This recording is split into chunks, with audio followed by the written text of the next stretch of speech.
27 मई साल 1964 के दिन भारत के पहले प्रधानमंत्री जवाहरलाल नेहरू का निधन हो जाता है और सरकार को चलाने के लिए जो कार्यवाहक प्रधानमंत्री की जिम्मेदारी सौंपी गई वो गुजारी लाल नंदा को सौंपी गई। और एक जो सबसे बड़ा सवाल खड़ा हो गया था वो ये था कि भारत का अगला और नया प्रधानमंत्री कौन होगा। और तीन नाम सबसे ज्यादा उस वक्त चल रहे थे।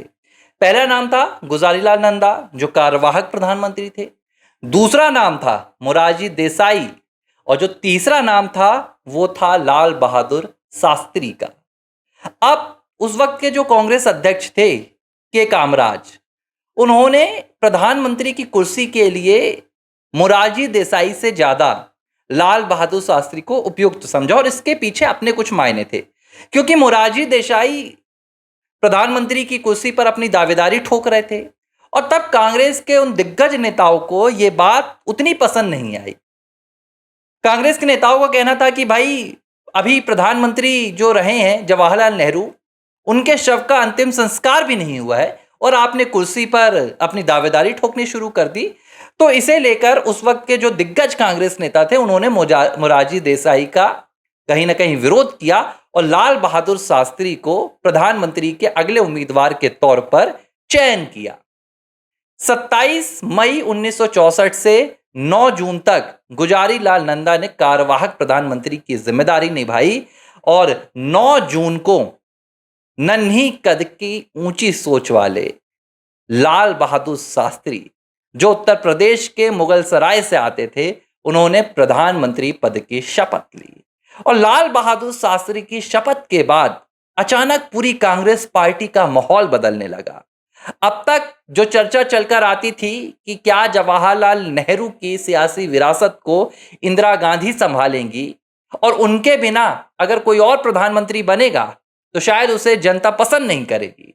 लेकिन लाल बहादुर शास्त्री ने जिस लिहाज से सादगी भरे अंदाज में भारत के सर्वोच्च पद पर आसीन होकर देश की राजनीति को संभाला, उससे हर कोई कायल होने लगा। वो पुरानी धोती पहनकर प्रधानमंत्री पद की शपथ लेने जाना, वो कहानियां जब निकलकर आई अखबारों में, आम जनता के बीच में गई, तो जो लाल बहादुर शास्त्री की लोकप्रियता थी वो 7वें आसमान पर उछाल मारने लगी। हर किसी की जुबान पर उस वक्त लाल बहादुर शास्त्री का नाम होता था और लोग कहते थे कि देखिए, एक गरीब परिवार का बेटा जिसके पास एक वक्त में चप्पल और जूते पहनने के पैसे नहीं हुआ करते थे। मुगल सराय में जब लाल बहादुर शास्त्री स्कूल जाते थे तो उस वक्त उनके पैरों पर चप्पल नहीं हुआ करती थी। और ये वो वक्त था जब ठीक उसी दौर में नेहरू जैसे नेता तमाम जो लग्जरियस चीजें होती थी, ऐशो आराम का जो तमाम खजाना होता था, उस खजाने में जीते थे। और लाल बहादुर शास्त्री की यह सादगी लोगों के मन में बैठ रही थी। लेकिन तब इंदिरा गांधी एक बात कहा करती थी। जब लाल बहादुर शास्त्री की लोकप्रियता उफान मारने लगी तो इंदिरा गांधी और उस वक्त जो जवाहरलाल नेहरू की बहन हुआ करती थी विजय लक्ष्मी पंडित, उन्हें यह बात थोड़ी सी चुभने लगी। और देखिए, एक बात जो गांधी परिवार में हमेशा से रही थी, इंदिरा गांधी भी मानती थी कि प्रधानमंत्री की कुर्सी पर उनका अधिकार है और यह कुर्सी उनको मिलनी चाहिए थी। लेकिन तब शायद कांग्रेस पार्टी के जो वरिष्ठ नेता थे निजलिंगप्पा और कामराज, उन्होंने इंदिरा गांधी को इसके लिए उपयुक्त नहीं समझा था। उन्हें लगा कि अभी इंदिरा गांधी को और वरिष्ठ होना चाहिए और उन्होंने लाल बहादुर शास्त्री को यह जिम्मेदारी सौंप दी, प्रधानमंत्री की कुर्सी उन्हें सौंप दी। तो इंदिरा गांधी इससे नाराज चलती थी और जब वो कहीं जाती और लाल बहादुर शास्त्री का खूब नाम सुनती तो लाल बहादुर शास्त्री की लोकप्रियता पर कीचड़ उछालने के लिए कहा जाता है कि तब इंदिरा गांधी कहा करती थी कि देखो, हमारे घर का नौकर भी प्रधानमंत्री बन जाता है। और यह कहकर इंदिरा गांधी अपनी बैठकों में जो कांग्रेस पार्टी के कुछ नेताओं के बीच होती थी, बड़े बड़े दिग्गजों के बीच होती थी, वहां पर लाल बहादुर शास्त्री को नीचा दिखाया करती थी। और जब इंदिरा गांधी को लाल बहादुर शास्त्री ने अपने कैबिनेट में रखा, उन्हें इंफॉर्मेशन एंड ब्रॉडकास्टिंग मिनिस्टर बनाया, तब इसे लेकर भी इंदिरा गांधी असहज महसूस किया करती थी। और इंदिरा गांधी का उस वक्त कहना हुआ करता था कि भाई, लाल बहादुर शास्त्री के अंडर में, उनके अधीनस्थ में मैं कैसे काम कर सकती हूं।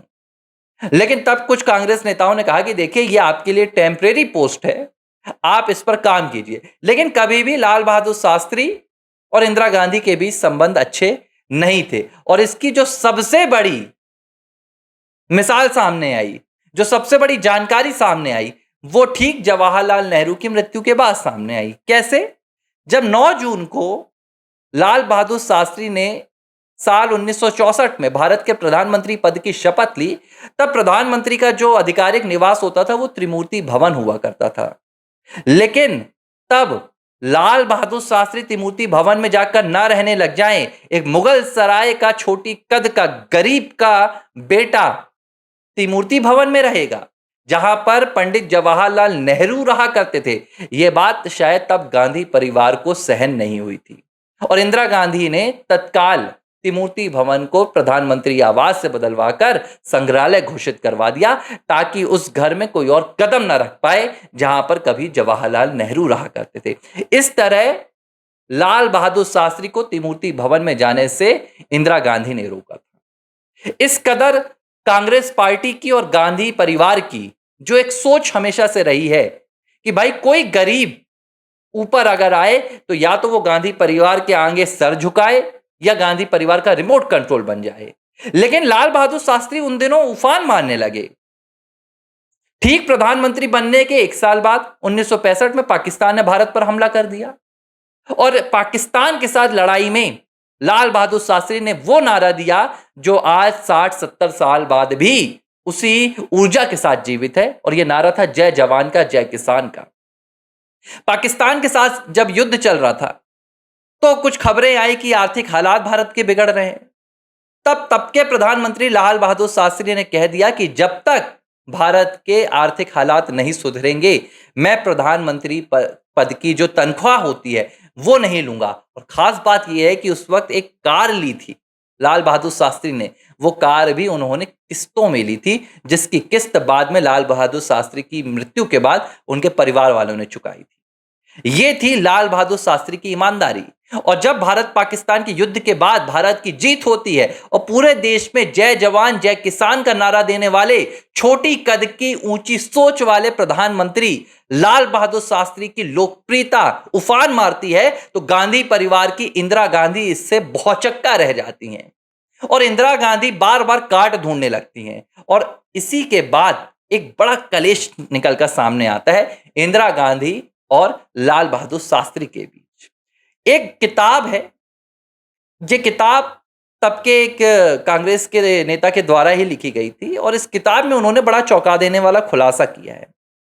इस किताब में वो कहते हैं कि जब 65 के युद्ध के बाद लाल बहादुर शास्त्री ताशकंद समझौता करने गए हुए थे और इसके बाद जब वो वापस आने वाले थे तो उन्होंने मन बनाया था कि वो अपनी कैबिनेट से इंदिरा गांधी को बाहर कर देंगे, क्योंकि जो परफॉर्मेंस होनी थी वो इंदिरा गांधी के सामने नहीं आ रही थी।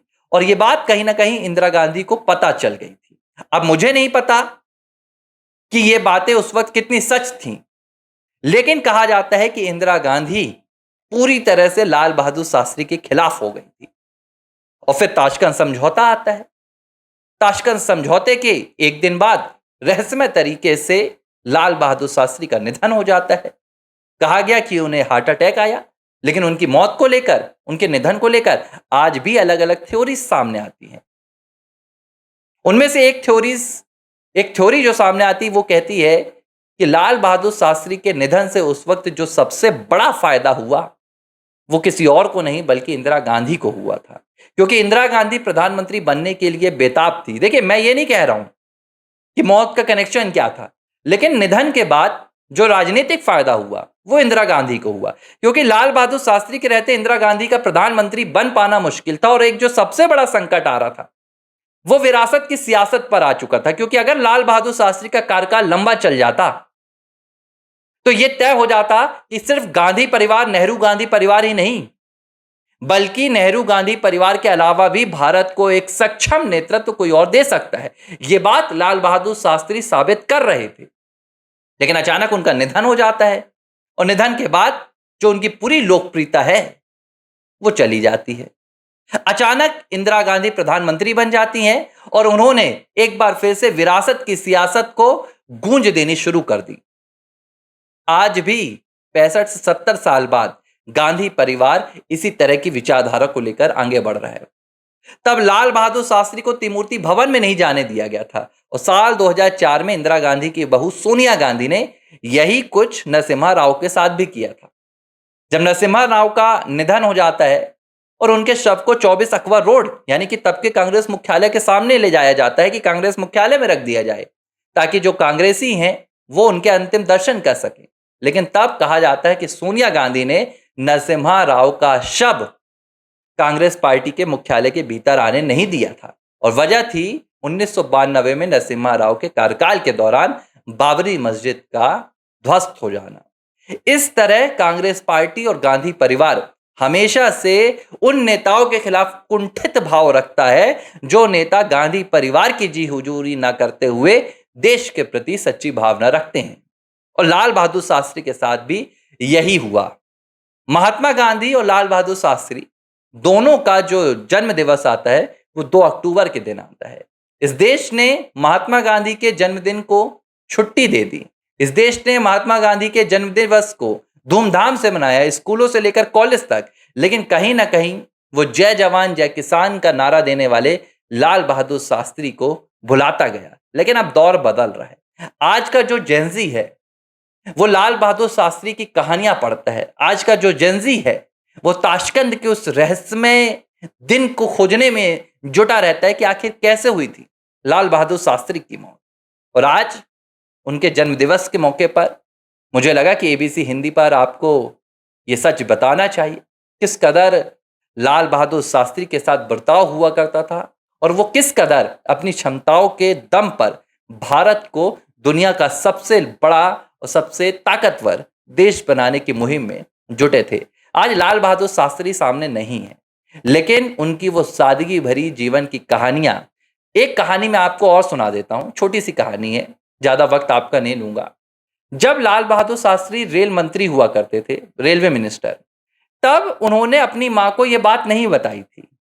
उन्होंने अपनी मां से बताया था कि मैं रेलवे में काम करता हूं, नौकरी करता हूं। तो एक बार कुछ काम पड़ा उनकी मां को, तो वो सीधे बिना बताए, उस वक्त फोन तो हुआ नहीं करता था, रेलवे क्या उनका जो ऑफिस हुआ करता था वहां पहुंच गई। वहां जाकर उन्होंने कहा कि मेरा बेटा यहाँ नौकरी करता है। तो लोगों ने पूछा नाम क्या है, तो उन्होंने बताया लाल बहादुर शास्त्री। तो लोग बड़े चौंक गए, अचंभित हुए कि भाई लाल बहादुर शास्त्री यहाँ नौकरी नहीं करते, वो तो रेल मंत्री हैं। लेकिन लोगों को डाउट हुआ कि अगर ये अपने आप को लाल बहादुर शास्त्री की मां बता रही है तो कुछ तो गड़बड़ है। तो लाल बहादुर शास्त्री के पास उनकी मां को ले जाया गया और पूछा गया कि क्या ये आपकी मां है। तो लाल बहादुर शास्त्री ने कहा हाँ ये मेरी मां है, आप लोग जाइए मैं इनसे बात कर लेता हूँ। बाद में जब कुछ लोगों ने लाल बहादुर शास्त्री से इसके पीछे की कहानी पूछी और पूछा कि आखिर आपने अपनी मां से झूठ क्यों कहा, तो उन्होंने जवाब दिया कि मैं नहीं चाहता कि मेरी मां को इस बात की जानकारी लगे कि उनका बेटा रेलवे मिनिस्टर है, नहीं तो लोग उनके पास अपनी अपनी सिफारिशें लेकर आएंगे और जब मेरी मां मुझसे किसी सिफारिश पर काम करने के लिए कहेगी तो मैं उन्हें मना नहीं कर पाऊंगा। इससे बेहतर मैंने अपने आप को रेलवे का एक नौकरी करने वाला बताया। ये थे लाल बहादुर शास्त्री। एबीसी हिंदी न्यूज, आज ही जुड़िए हर खबर के साथ